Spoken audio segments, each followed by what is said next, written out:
And once you got your notice to appear to be inducted, you could not any longer volunteer for like the Air Force or the Navy or some other branch of service that you would like to volunteer for. And generally speaking, all draftees went into the United States Army. Like I may have said, that when we got our notice, when we got our quota for the month, then we would send out notices to a sufficient number of men to come and take their physicals so that we could meet that quota.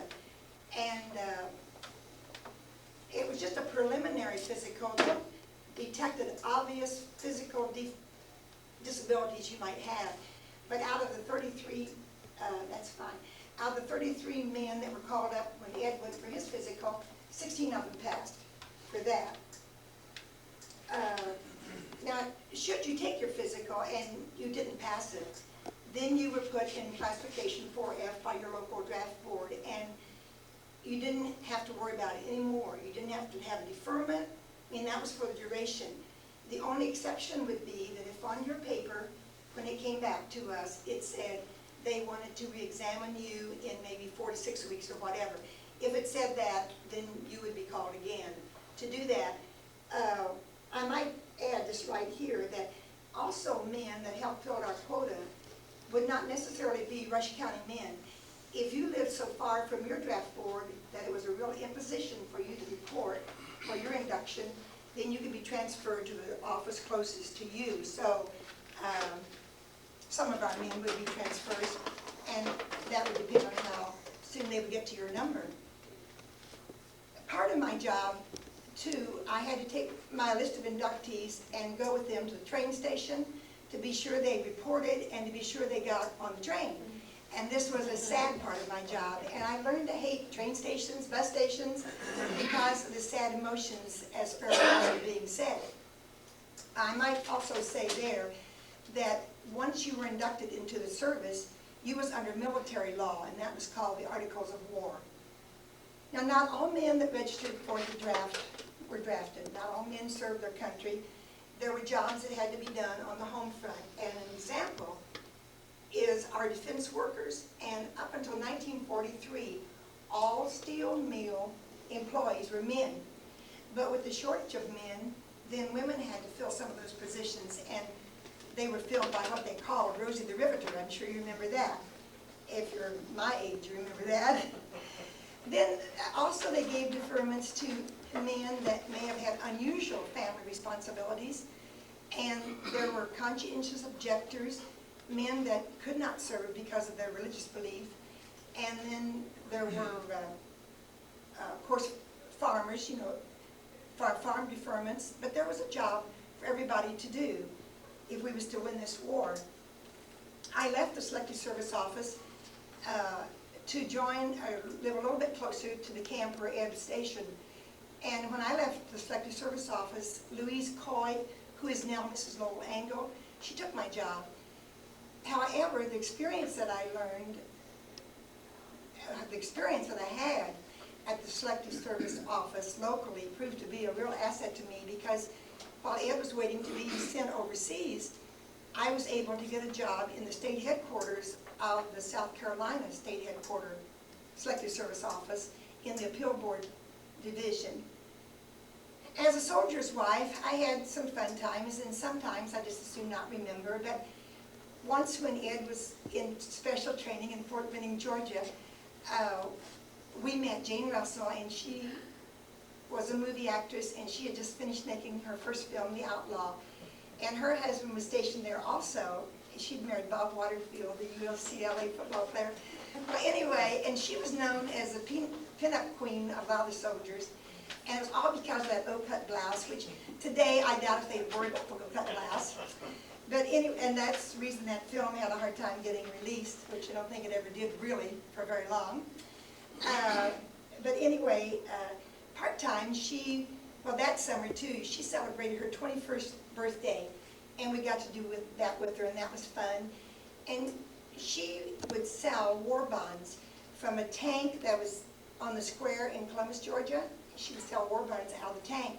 If you bought a bond, you got a kiss. Oh. And it might be said right there that the Treasury Department was able to raise $135 billion just through the sale of war bonds. Then there was a time that as division was being transferred to Camp McCain, Mississippi, and they told all wives to go home, and I didn't. And so another girl and I got to ride the troop train to Camp McCain, Mississippi.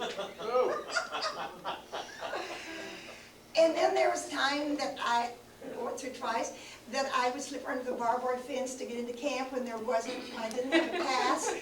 But I had a good reason one time, because it was Ed's 20th birthday, and you know, who would care? But that just shows when you're 19 or whatever, there is no fear, I'm telling you. And the pop songs back then, there was lots of, you know, had the war tone, like, you know, don't sit under the apple tree with anyone else but me, and when the lights go on again all over the world, and I'll be back in a year, little darling, Uncle Sam is called, but there were a lot of that type of music. I remember that when nylon stockings were hard to get, and if you saw a line in a store, you didn't ask what they were selling, you just got in the line and then you asked what they were selling. And it was going to be cigarettes or stockings. Chances are it was stockings. If it was stockings, you got one pair, no size, no color. If it was cigarettes, you got one package, you know. And then on a more serious side, I remember the mighty invasion, that was June the 6th, 1944, and we didn't have television, and so they published President Roosevelt's invasion prayer in the paper, and then they asked that we all repeat it with him that night as he gave the address on the radio, and it was a good prayer, asking that, you know, the Lord be with us and keep our country free and help to defeat the apostles of greed. And I think that did a lot to bring our country together, because at the time that we invaded, we were still 650 miles from the capital of Germany, and that was June the 6th that we invaded. Also in that year in 44, the War Department instituted the V-mail letter, and it was to keep down the bulk of mail going to and from. I imagine most of you, all of you, remember it. I brought it, but I mean, I'm sure you remember it. They took a picture and they rammed it in this envelope, you know. And then letters were also censored, and I would get letters sometimes that would have big hunks cut out of them, but that was all security reasons. They didn't want the letters to get in the hands of somebody that might be able to tell where our decision properly. Most of you would have been touched somehow by tragedy, and I found it hard to tell, you know, but that was just part of the war. Our president died then in April of 45, and April 15th, really, and shortly after President Roosevelt died, war in Europe was over, and that was VJ Day. And I was still working at the Office of Price Administration. So when the local draft board made the Indianapolis paper, they all resigned. I had nothing to do with that. And there was a difference of opinion since the war was over. We needed men to fill the Army occupational duties. And some felt that there was enough men already in the Army, or the service, to fill that. And division personnel, and a lot of other people too, felt that these were combat soldiers, and they were not trained. They were trained for combat. They were not trained for Army occupation duties. And I might tell you that I did keep a scrapbook all during the war, and so I had to thumb through that many a time the past couple of weeks trying to decide what I'm going to tell you. And so in thumbing through that, along about this time when there was so much confusion, there were 3 Rushville war wives that wrote a letter to the editor of the Indianapolis Star, and it was entitled War Wives Aroused, and it was Maxine Winship and Frances Trivey and me. Oh. Now, I don't know how the situation came out with draft board, but I'm sure that the men acted in good faith. I do know that Army occupation was not made up of combat troops. After the war ended in Europe, there was 9 divisions that was earmarked to have a 30-day furlough back into the United States, and that was called recuperation period. And then those guys would go on to the Pacific Theater. So it was during that time that Ed was home on furlough that the war did end. It was August of that year that the war did end. And so consequently, that was good news for us to know that he wasn't going to have to go. It was good news for everybody when the war was over. And lights went on again in England. And it was just 2.5 weeks after the war ended. This was really good news. There was just 2.5 weeks after the war ended that it was announced that the 87th Infantry Division would be the first division to be inactivated. Now that was a bunch of men that had started out at 19 as little boys, you know, and now 3 years later they were being discharged as men. And it was, I mean, they were all glad, but it was touching because they were separating, but getting to come home far outweighed the fact that the guys you'd been with.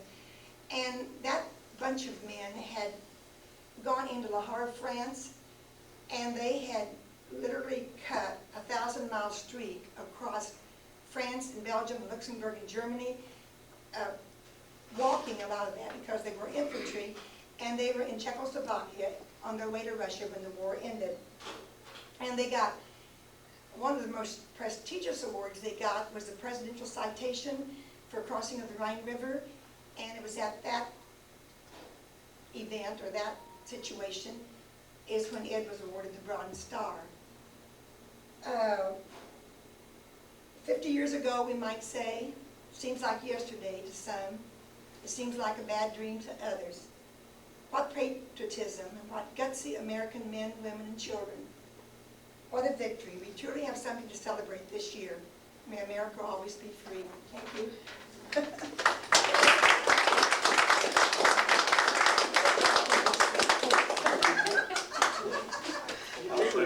I sit down here?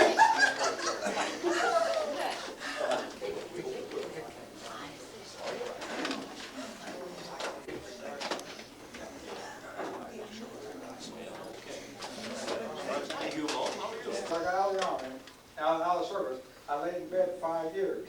At that time, you came out to my home to arrest me for the draft. Do you remember that? I remember that, but I probably did.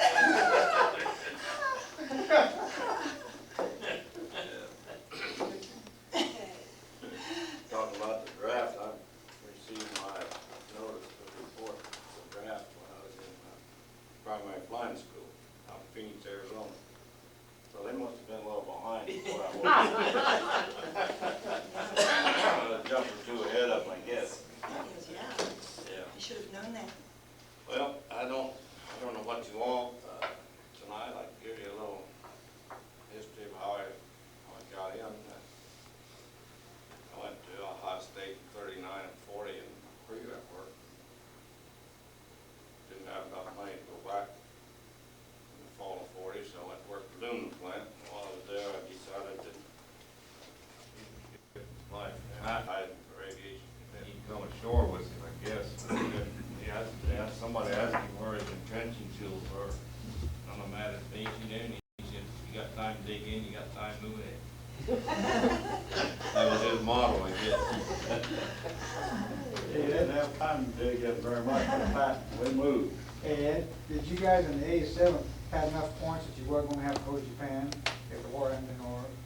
No, They had it's good not. men. I had enough points to get discharged as soon as the war was over, but they couldn't discharge us fast enough, so they sent us to Fort Meade, Maryland, and put a bunch of us hardcore guys in the MPs. We cleared out all the beer joints in Washington, D.C. all for Maryland. A lot of those guys who, we had enough, when the war was over in Germany, we had enough points, we weren't going to have to go to Japan. So they sent the boys who didn't have that many points back to the States. Claude Butler was one of them. Gave them 30-day furloughs. Yeah. And while they was home, The war is over. war was over, here they were discharged, and we were still sitting overseas waiting for a That's boat. right. Was you with us when we made two assault crossings, the Moselle River and the Rhine River? No, I did all my family, 10th Armored. Okay. Where'd When you we cross crossed the Rhine River, Does that seem like a long time? one of my boats was the only one of the two that didn't make it across. There's 19 of us, and all of them was hitting me with 20 millimeters. And I decided I would rather drown than I would be hit. I know we had a hard time crossing boats, however, let's see what, I was in the Army engineer and all we was in there, cleaning the boats there. Yeah, but that was, I don't know whether it was a mile wide, it sure seemed like it, but I jumped out, pulled the boat direct to the wounded men and went straight across. And we had a lot of opposition on that. Well, most of the mobilization since that time has been 24 hours. And the duty of the IGR, the Indian Guard Reserve, to take over the armory and help with defensive assistance. There's several of us flyboys in there, and we didn't appreciate close order drill and that kind of thing. So, a fellow from Lebanon decided we maybe ought to start an air wing state defense force. And we all got together and wrote the TO and submitted that to the general and the executive. So we're in the process now of trying to get recruits to build up the strength. Got a wing is in Indianapolis, I grew in the south, one in the north, one in the south, one in the north. The mission would be, well, one thing I think might have helped convince that is the general, that was a good thing with General Grizzle told him, he said, well, you're paying $400 or $500 an hour for a drug surveillance from them. So we'll do it for 40. Just buy the fuel, just, well, there's a lot of reserves, a lot of surplus airplanes around, you know, that we can get. But that's what we're doing now, trying to get that thing organized. You know, My brother, he's a colonel in the Confederate Air Force, and he works on all those planes up there, Mount Comfort stuff, about 2 or 3 days a week. And he told me today, he said that he didn't know what the budget was for down here, but he said $50 he buys the fuel, and they'll bring as many planes down for them guys in the kitchen to fly. we've got enlisted a captain, last meeting was down in Columbus, into the group down there, and he connected with surplus equipment, and he claims that he knows whether 17 OB-10s we can get. And that was the main observation plane in Korea, Vietnam. And it's there if we can just get There's mobilized. plenty of them out there in Texas. Yeah. We went to, now I down to Phoenix.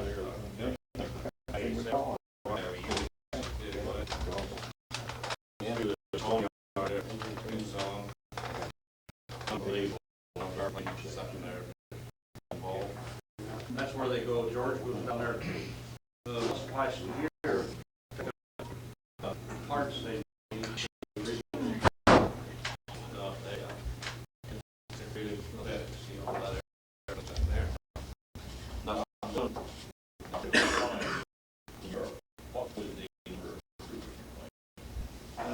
One plane carried 6, and the lead plane carried 7, depending on what lead position he's in.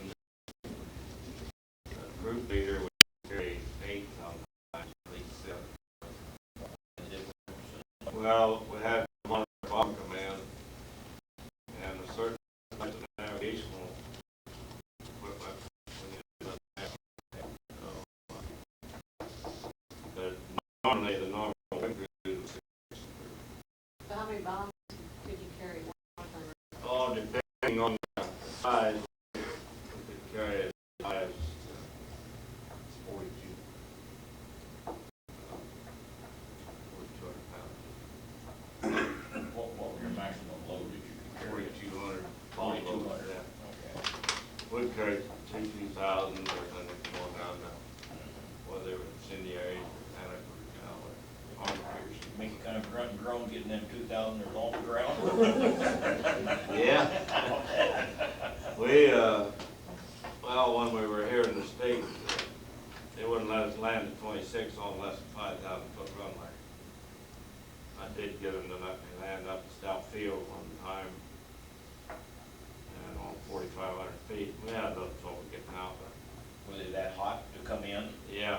had a high wing loadage.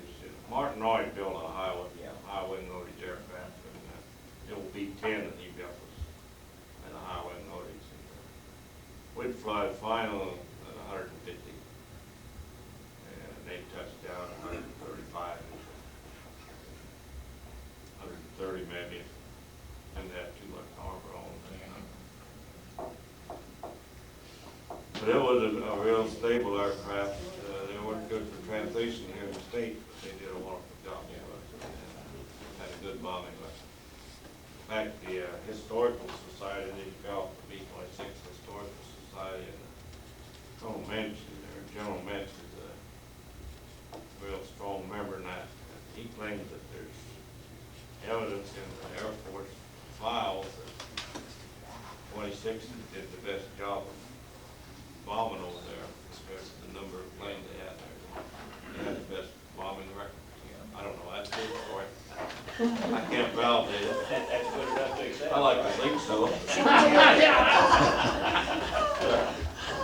After 65, you hope so. Yeah. 65 mission. Yeah, I've enjoyed it. What do you have, a nose gunner? That bombardier, some of the models, he fired the flexible gun in the nose, and some of them were stationary, fired by the pilot. We had the top turret, 250 calibers, and the tail gun, 250 calibers.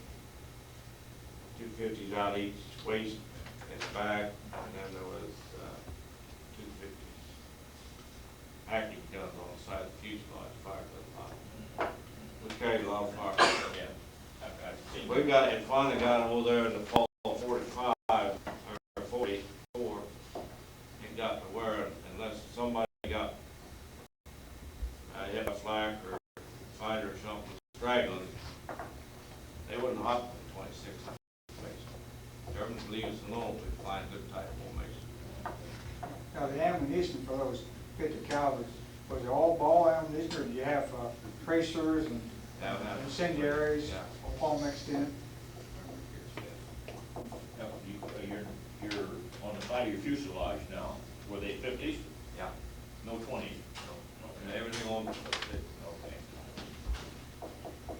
I ruined a couple of guns on the fifth, on the attack gun on that. We had a fighter formation that was hitting us from above, in front and above, and they come down. I was flying lead, and you can't change position a whole lot in lead everything, but it must have been young pilots, so they got dropping lower and lower, and so I told the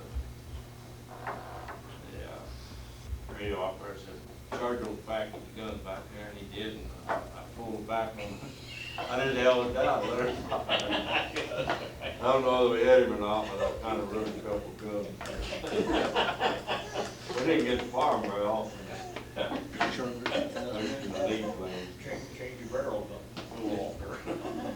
Did any of your gunners ever file the points down on the ammunition?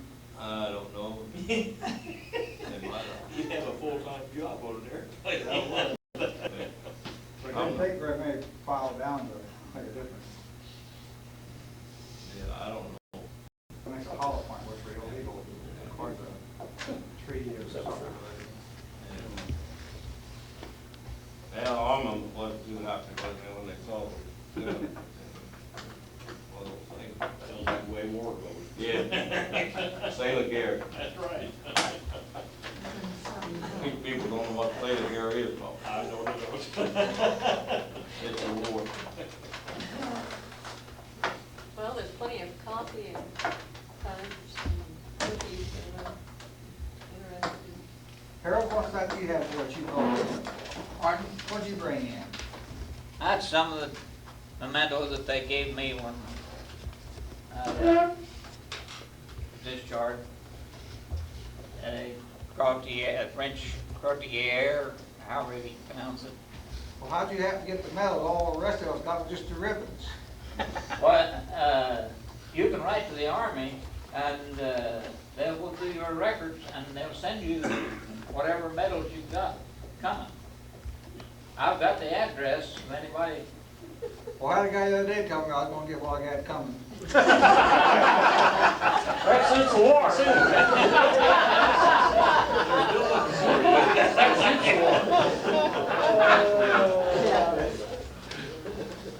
You need a special ribbon for just that, after that mark. It didn't look too bad for the beginning, but after you got in, you ought to have something for somebody. But French government gave my outfit the French Court de Guerre, or however you pronounce it, for shooting down 93 planes in 9 days. We was in 90 millimeter. Were they all German planes? We didn't go to sea. Good question. Harold, what's the color of your rope? Red and green? We didn't get the rope. Oh, you didn't get that? No. It's red and green. Ours- we,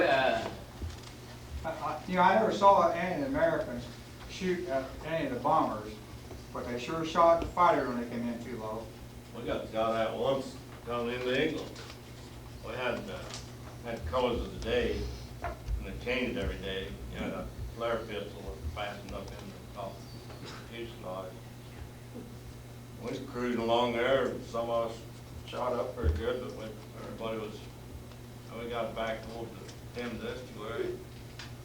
I looked down and there was guns flashing down there. I don't know whether they didn't know the aircraft wreck or what, but they were shooting at us. And we got called my engineer. I said, get the colors of day out there now, and he did. They put fire to it. But I don't know what we never did the air report on it. The Air Force had the IFF, identification friend or foe, Yeah. and the English was afraid to use it because they said that the Germans could pick it up on radio and fly.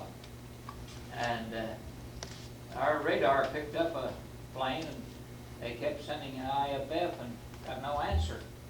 And the battery commander gave the order to fire.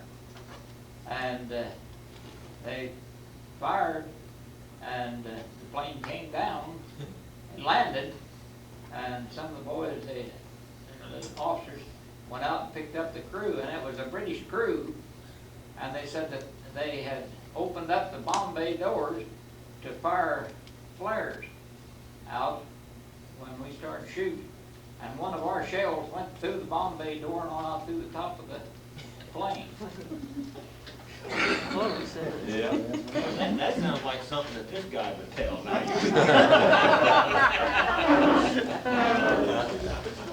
I gotta keep eating with him.